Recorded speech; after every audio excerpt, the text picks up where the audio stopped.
Welcome back. This is April from Visionscapes Sustainable Landscapes. We seeded about a week or so ago and we have germination. So in this video we'll talk about comparing our germination rates, and what they look like, what we need to reseed, talk about watering them, talk about light and infrastructure. So let's jump right in.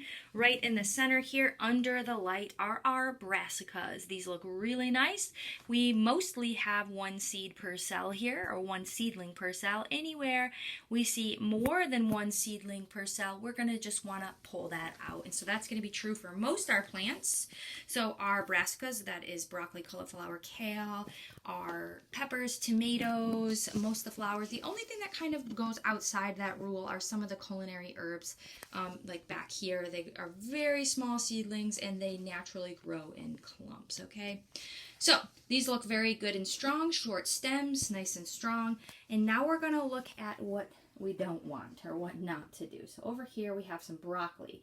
You can see those stems are long. They are elongated. That is stem etiolation, and that is not going to produce a strong transplant. I am going to need to reseed those. So this first leaf that comes out is not going to look like the leaf that maybe you're used to seeing on the plant, and that's because the leaves that come out of the seed are called the cotyledons. And so that's the first leaf that grows. And then once we keep it watered, the second leaves that will form are the true leaves, the leaves of the plant that you will see from there forward. So really strong looking stems and cotyledons, except our broccoli, I'm going to need to reseed that. So a couple reasons why that happened. For this situation, it was that I had them way over there in that corner, so they are further away from the light. So either I'm going to have to get another light for this spacing, so it wasn't enough lighting for this space, it's too far away, the light wasn't close enough, or sometimes that will happen if you have more than one seed per cell. They will compete with each other and try to outgrow each other. So in this situation, it's because I didn't have enough lighting, so my solution here, I have to reseed, and then I want to make sure that I have enough square footage of lighting, so I need to add a light in here.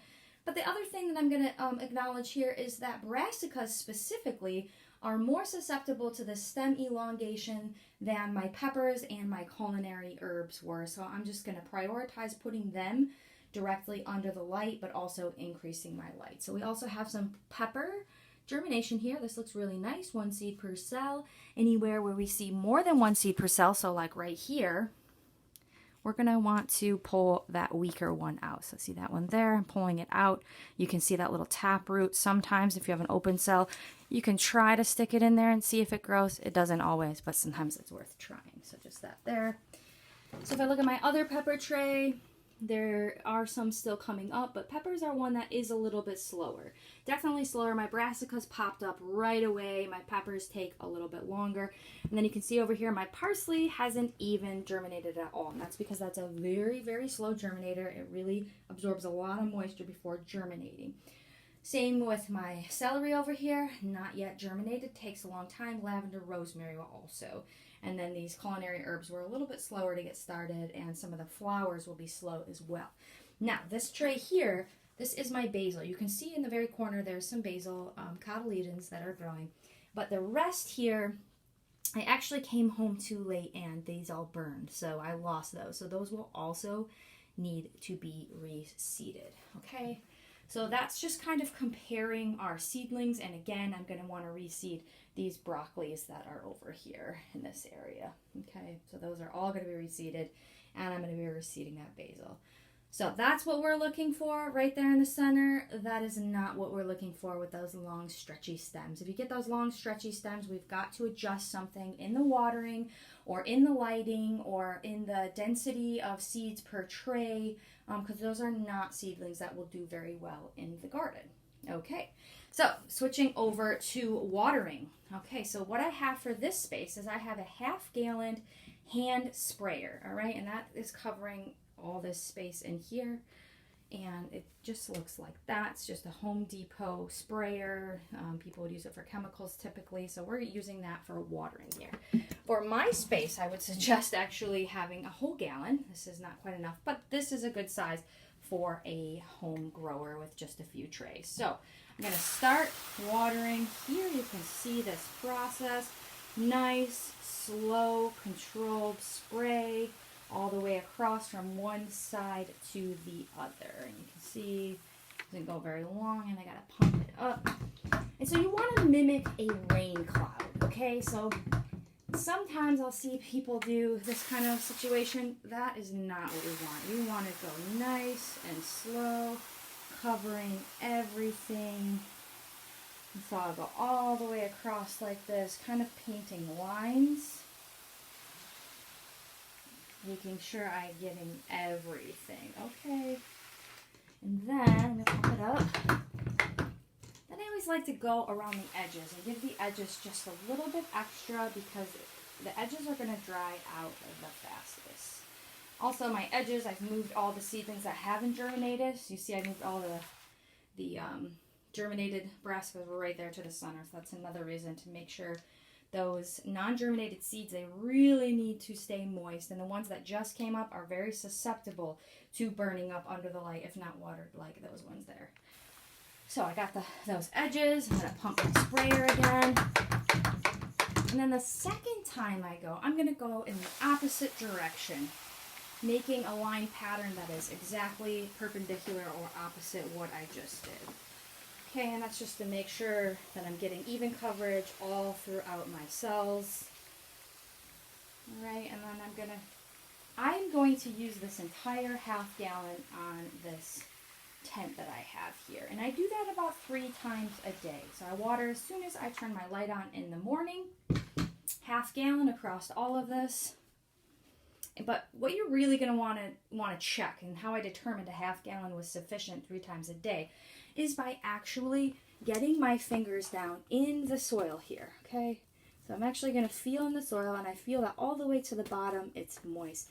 And I'm going to want to check them more than just one. So that was a pepper seed. You know, let's check my brassica over here that might be drinking a little bit more. Okay, so it's still dry in there. So I know that I need to start watering the brassicas a little bit more.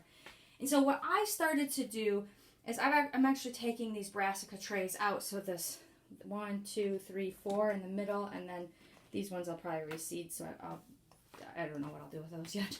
But so these 4 here, I'm actually going to take them out and water them in the bathtub because they're just requiring a lot more water than my sprayer is really able to provide.